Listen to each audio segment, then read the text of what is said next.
اس واقعے کا آغاز اپریل 1995 سے ہوتا ہے، جب مراکش کا ایک ٹھیکیدار توفیق المتوق اپنی اہلیہ کے ساتھ مراکش کے ایک شہر زارونا کے ایک بازار میں خرید و فروخت کر رہا تھا۔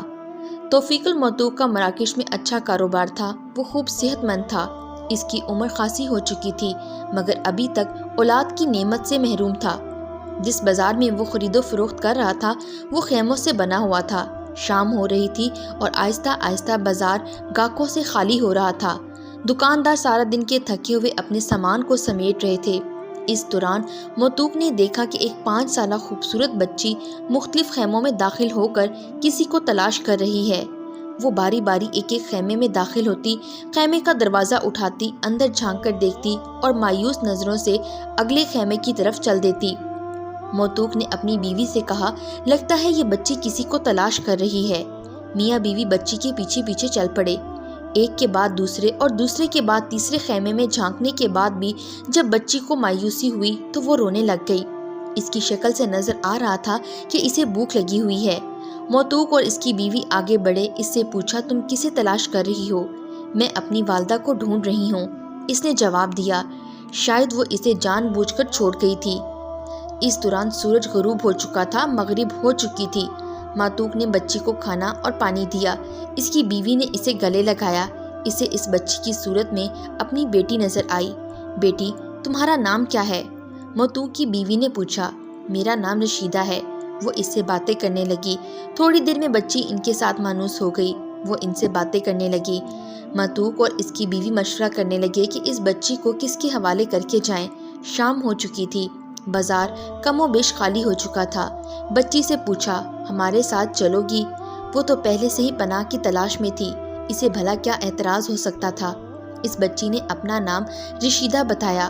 متوق اور اس کی بیوی رشیدہ کو لے کر مراکش اپنے گھر آ گئے۔ متوق کی بیوی نے رشیدہ کو اپنی بیٹی بنا لیا۔ اگلے دن وہ بازار گئی، اس کے لیے عمدہ کپڑے اور اسے ایک معیاری اسکول میں داخل کروا دیا۔ اب رشیدہ اس گھر کا فرد تھی۔ وہ غیر معمولی ذہین اور خوبصورت تھی۔ یوں بھی مراکش کے لوگ بڑے خوبصورت ہوتے ہیں۔ رشیدہ اب متوق کو اپنا باپ اور اس کی بیوی کو اپنی ماں ہی سمجھنے لگی تھی۔ رشیدہ آہستہ آہستہ بڑی ہونے لگی۔ اب وہ 9ویں کلاس میں چلی گئی۔ اس نے خوب قد کاٹ نکالا۔ متوق کی بیوی اس سے شدید محبت کرتی، بیٹی کی طرح خیال رکھتی۔ رشیدہ بھی متوق اور اس کی بیوی سے خوب محبت کرتی، گھر کے چھوٹے چھوٹے کام کرتی، مگر وقت گزرنے کے ساتھ متوق کا رویہ تبدیل ہوتا چلا گیا۔ وہ بلا وجہ رشیدہ کو دھمکاتا رہتا اور روب ڈالتا اور اسے بہانے بہانے سے تنگ کرتا۔ رشیدہ اس سے خوب ڈرنے لگ گئی۔ 1995 کی بات ہے کہ ایک روز متوق رات گھر آیا۔ وہ نشے میں دھت تھا۔ اس کی بیوی اس کا انتظار کر کے سو چکی تھی۔ رشیدہ اپنے کمرے میں علیحدہ سوئی ہوئی تھی۔ اس نے آہستہ سے دروازہ کھولا، رکا، سوچا اور پھر اس پر شیطان غالب آ گیا۔ نہ جانے وہ کب سے شیطانی منصوبے بنا رہا تھا۔ رشیدہ اسے اپنا باپ سمجھتی تھی۔ رشیدہ نے اسے روکنے کی کوشش کی، منع کیا، منت سماجت کی، مگر متوق نے اس کی عزت کو تار تار کر کے رکھ دیا۔ وہ بھاگنا بھی چاہتی تھی تو ایسا ممکن نہیں تھا۔ اسے معلوم تھا کہ گھر سے باہر کتنے بھیڑیے اس کو شکار کرنا چاہتے ہیں، یہاں اسے کھانا اور ٹھکانہ میسر تھا۔ پھر شیطان ناچتا رہا، اس نے اپنے آپ کو وحشی کے سپرد کر دیا۔ رشیدہ کی عمر 16 یا 17 سال کی تھی۔ جب متوق کی بیوی کو سب کچھ معلوم ہو گیا، اس نے شدید احتجاج کیا۔ اس نے متوق سے کہا، اب یہ لڑکی اس گھر میں رہے گی یا میں رہوں گی؟ تم مجھے طلاق دو۔ زانی اور شرابی بزدل ہوتا ہے۔ وہ جانتی تھی کہ متوق مجھے کبھی طلاق نہیں دے سکتا۔ متوق بھی بزدل تھا، وہ بیوی کے سامنے ٹھہر نہ سکا اور پھر وہی ہوا کہ اس نے رشیدہ کو گھر سے نکال دیا۔ رشیدہ اس دوران ضرورت سے زیادہ سمجھدار ہو چکی تھی۔ وہ گھر سے نکلی تو اس کا رخ بازار حسن کی طرف تھا۔ وہ خوبصورت اور جوان تھی اور اس بازار میں اسے ہاتھوں ہاتھ لیا گیا۔ وقت گزرتا چلا گیا، وہ بے حیائی اور فحاشی میں آگے بڑھتی چلی گئی۔ اس کے گاہکوں میں بڑے بڑے امیر کبیر اور حکومتی عہدیدار شامل تھے۔ مراکش کی حکومت نے پولیس کا ایک خاص محکمہ بنایا ہوا تھا جس کا کام لوگوں کے اخلاق کی اصلاح کرنا ہے۔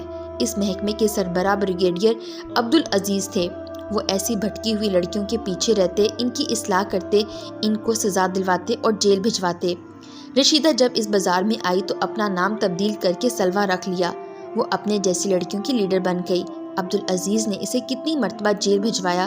وہ جیل جاتی مگر چھوٹ جاتی، پھر غلط کاموں میں پڑ جاتی۔ ان لڑکیوں نے اس کا نام امید المصیبتہ رکھ چھوڑا تھا۔ بریگیڈیئر کو عربی زبان میں امید کہتے ہیں اور وہ اسے مصیبت کی بریگیڈیئر کہتے تھے۔ پولیس کی اصلاحی محکمہ اور ان کے بدکردار لڑکیوں کے درمیان آنکھ مچولی چلتی رہتی تھی۔ ایک مرتبہ بریگیڈیئر عبدالعزیز نے ان کو جیل بھجوایا تو انہوں نے اس سے اس طرح انتقام لیا کہ اپنے خاص تعلقات استعمال کر کے عبدالعزیز کا ٹرانسفر کروا دیا۔ عبدالعزیز کو اس کا بڑا رنج ہوا۔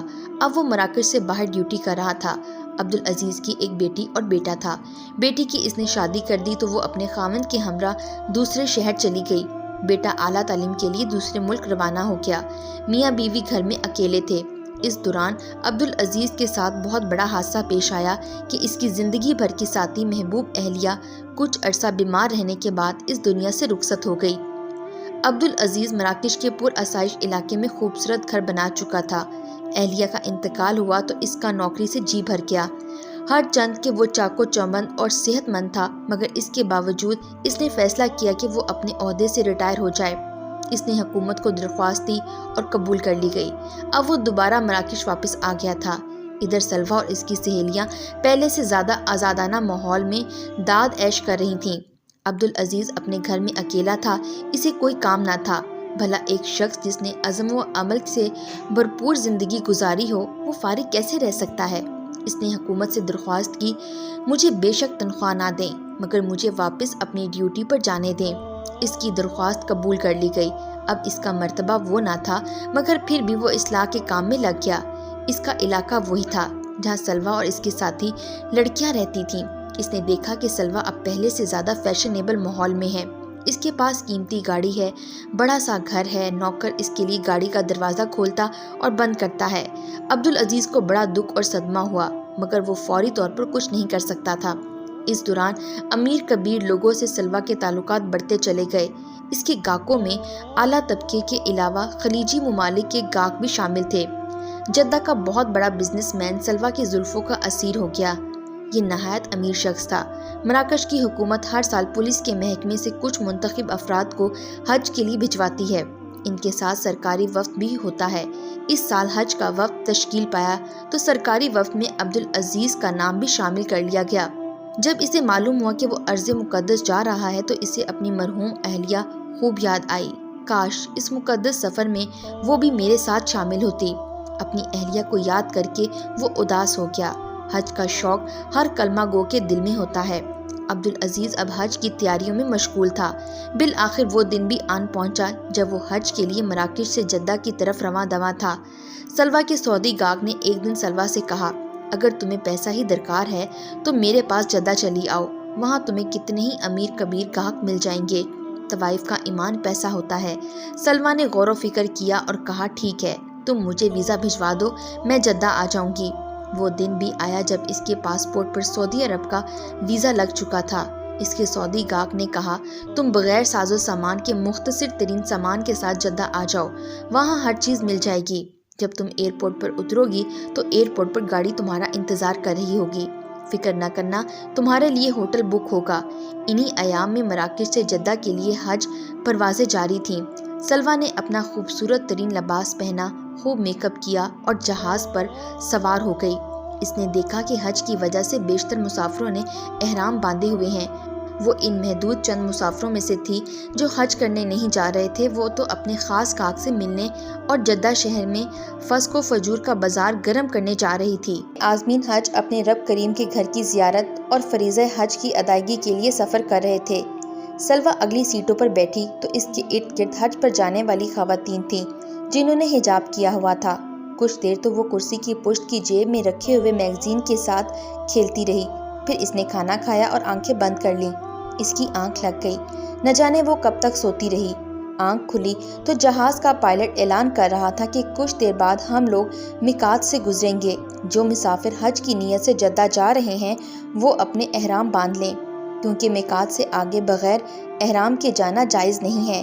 اعلان کے ساتھ ہوائی جہاز کے مسافروں میں ہلچل مچ گئی اور وہ زور زور سے تلبیہ بلند کرنے لگے، لبیک لبیک لبیک لا شریک لک لبیک، میں حاضر ہوں میرے رب، میں حاضر ہوں، میں حاضر ہوں، تیرا کوئی شریک نہیں، میں حاضر ہوں۔ بلا شبہ ہر تعریف تیرے لیے اور ہر نعمت تیرے ہی طرف سے ہے اور تیری ہی بادشاہت ہے۔ تیرا کوئی شریک نہیں، میں حاضر ہوں۔ لبیک کے اس نعرے مستانہ سے جہاز کا ماحول یکسر بدل گیا۔ سلویٰ نے تلبیہ سنی تو اس کے جذبات میں بھی ہلچل مچ گئی۔ میں کہاں جا رہی ہوں؟ کس جگہ اور کیوں جا رہی ہوں؟ اور یہ لوگ کہاں جا رہے ہیں؟ یہ کیا کہہ رہے ہیں؟ کس شوق و ذوق سے جا رہے ہیں؟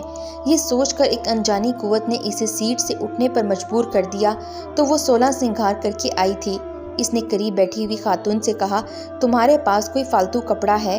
اس نے اسے حیرت سے دیکھا اور پھر اسے فالتو کپڑوں کا ایک جوڑا تھما دیا۔ اب اس کا رخ واش روم کی طرف تھا۔ اس نے میک اپ اتارا، کپڑے تبدیل کر کے اپنی سیٹ پر آئی تو ایک خاتون نے اسے سفید مراکشی جلا باب اور ٹوپی دے دی۔ اس نے اسے پہن لیا۔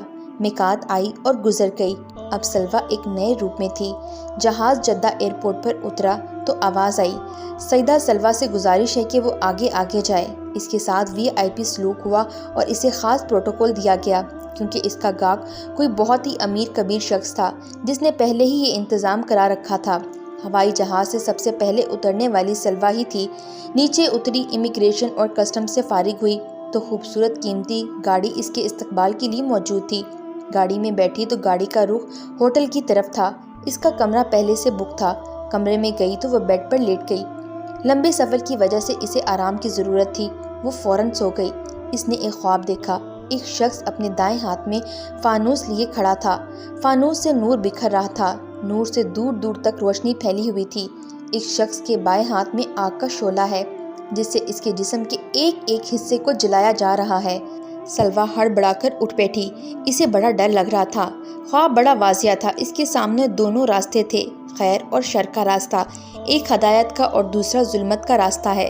اس نے آنکھیں بند کر کے اپنی سابقہ زندگی پر غور کیا۔ اسے اپنے آپ سے گھن آئی۔ اس نے سوچا، غور کیا اور ایک عجیب فیصلہ کیا۔ اس نے اپنا مختصر ترین سامان اپنے ہمراہ لیا، کمرے سے نیچے اتری، ہوٹل سے باہر آئی تو اسے ایک ٹیکسی نظر آئی۔ اس نے ڈرائیور سے کہا، مجھے مکہ مکرمہ جانا ہے مگر اس سے پہلے میقات چلو۔ یہ ان دنوں کی بات ہے جب حج کے ایام میں مکہ مکرمہ جانے والوں پر زیادہ پابندیاں نہ تھیں۔ ٹیکسی ڈرائیور اسے میقات پر لے گیا۔ میقات پر پہنچ کر اس نے غسل کیا، وضو کر کے احرام باندھا، حج کی نیت کی اور تلبیہ بلند کیا۔ اللہم لبیک کہتی ہوئی ٹیکسی پر سوار ہوئی۔ مکہ مکرمہ میں داخل ہوئی تو اس کی زبان پر لبیک کی صدائیں جاری تھیں۔ کعبہ شریف میں داخل ہوئی، طواف کیا، 7 چکر لگائے، سچے دل سے توبہ کی، مقام ابراہیم پر آئی، 2 رکعت نفل پڑھنے کے بعد زمزم پیا۔ ایسا لگا کہ اس کی تمام روحانی و جسمانی بیماریاں زائل ہو گئی ہیں۔ اب اس کا رخ صفا کی طرف تھا۔ اس نے صفا مروہ کے درمیان چکر لگانے شروع کیے۔ جب چھٹے چکر میں تھی تو اسے اپنی بصارت پر اعتبار نہ آیا۔ اچانک اسے بریگیڈیئر عبدالعزیز صحیح کرتا نظر آیا۔ ہاں، وہی بریگیڈیئر عبدالعزیز جس کا نام اس نے عمید المصیبتہ رکھا ہوا تھا، جسے اس نے مراکش سے دوسرے شہر ٹرانسفر کروا دیا تھا۔ سلویٰ اپنے آپ کو روک نہ سکی، اس کے سامنے کھڑی ہو گئی، کہنے لگی، عبدالعزیز تم یہاں پر بھی آ گئے ہو؟ عبدالعزیز نے نگاہیں اٹھائیں۔ اس کے سامنے سلویٰ کھڑی تھی۔ کہنے لگا، ارے تم یہاں کہاں آ گئی؟ سلویٰ کہنے لگی، میں بھی تمہاری طرح رحمان کی ضیافت میں ہوں۔ تمہیں کیا معلوم کہ میرے رب نے میری توبہ قبول کر لی ہے، اس نے مجھے ہدایت عطا کر دی ہے، وہ اپنے بندوں پر رحم کرنے والا ہے۔ عبدالعزیز نے کہا، میں بھی رحمان کی ضیافت میں ہوں۔ دونوں نے صحیح مکمل کی۔ سلویٰ نے کہا، اگر تمہارے لیے ممکن ہو تو مناسک حج میں مجھے اپنے ساتھ رکھ لو، میں اکیلی ہوں، حج کیسے کر سکوں گی؟ عبدالعزیز نے قافلے کے ذمہ داران سے درخواست اور سفارش کی جسے قبول کر لیا گیا۔ یوں سلویٰ نے حج کے باقی ارکان اپنی قوم کے افراد کے ساتھ ادا کیے۔ سلویٰ نے حج کے ارکان پورے کیے۔ اب قافلے کا رخ مدینہ منورہ کی طرف تھا۔ سلویٰ بھی مدینہ پہنچ گئی۔ عبدالعزیز سلویٰ کو دیکھتا رہا۔ اس کا انداز بالکل بدل گیا تھا۔ حج نے اس پر بہت گہرا اثر ڈالا تھا۔ وہ اب رحمان کی بندی بن گئی تھی۔ عبدالعزیز کی سلویٰ کے بارے میں رائے تبدیل ہو چکی تھی۔ وہ اس کی توبہ سے بڑا خوش تھا۔ سلویٰ نے اسے جدہ ایئرپورٹ سے اترنے کے بعد کے سارے واقعات سنائے۔ سلویٰ نے عبدالعزیز سے کہا، میرے پاس مراکش میں خاصی دولت ہے جو میں نے غلط کاموں سے کمائی ہے۔ میں چاہتی ہوں کہ اسے اچھے کاموں میں لگا دوں۔ کیا تم میری مدد کرو گے؟ عبدالعزیز نے کہا، ہاں، ایک شرط پر۔ وہ کیا؟ سلویٰ بولی۔ عبدالعزیز نے کہا کہ یہ تم ہمیشہ کے لیے میرے دامن سے وابستہ ہو جاؤ۔ سلویٰ نے لمحہ بھر سوچ کر سر تسلیم خم کر دیا اور کہا، ہاں، میں آپ کو اپنے خاوند کے طور پر قبول کرتی ہوں۔